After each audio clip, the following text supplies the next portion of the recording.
Hey everybody, it's Robert here with Jones Tech. Before I talked about performance evaluation, how to do a visual inspection, check your compressor to see if it's kicking in or not, how to check your gauges to see if you even have the correct pressure, your internal temperature, your cab temperature to see what's going on there. Today we actually have a Mazda that came in and it did have an issue on it as far as no AC. We took the thermometer and put it inside the center vent to go ahead and do just a performance check to see what's going on.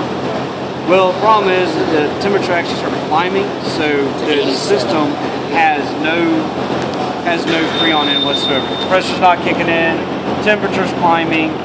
So what I'm going to do here is I'm going to go ahead and do a leak test, and we're going to find out what's going on. Before I can even determine where the leak's at, what we're going to do is what's called a vacuum on it. We have what's called a recovery machine. It's an ACX. It's a 1180H. Just to recap, again, blue is low, red is high. You cannot switch these up if you look at them. I can show you now, I can show you a lot better. The high side is always the bigger one, the low side is the smaller one. When you look at the pipes, low sides is always going to be the bigger pipe. So the low side literally means low pressure, high side, high pressure. So we're going to hook this on here. Now, when you start, if you do this at your house and you have your own gauge and stuff, don't crank with your hand real hard because you can actually break what's called a Schrader valve. It's no different than the valve in a tire. So you want to use just 2 fingers, just open it up. So we're going to turn it down. If you don't know which way is open, look at the top of it. It'll tell you open, close.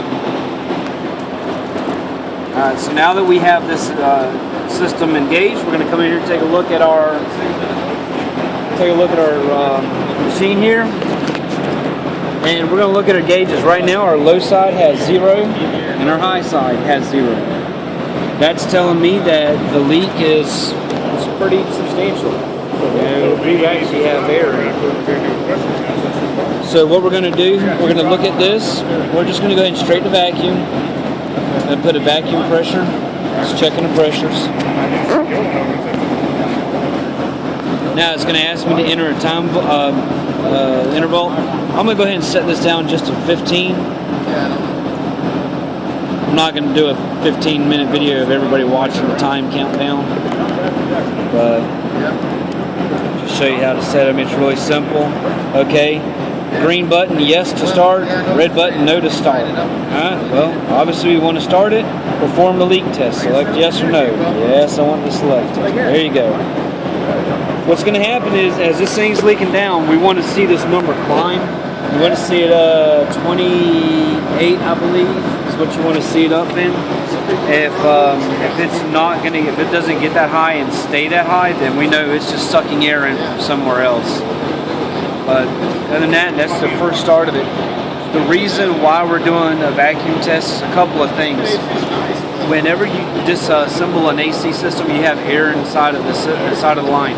We live in the south, we have a lot of moisture. What happens is the air gets in this system and it actually has moisture inside of it. That completely, your AC is not going to work. You got a lot of moisture in it. If you remember science class, if you create a vacuum, you can boil water at room temperature. It's a really simple process. So by doing the leak test, it's bringing that vacuum on the system, and at the same time we're going to boil that water out of it. So it's actually going to vaporize the water and get it out of there. So we're going to have a nice clean system to start with. And then we're going to inject our dyes to find out where we're leaking from and see if the customer wants to go ahead and get this problem fixed or not. Thanks for watching. Have a good day.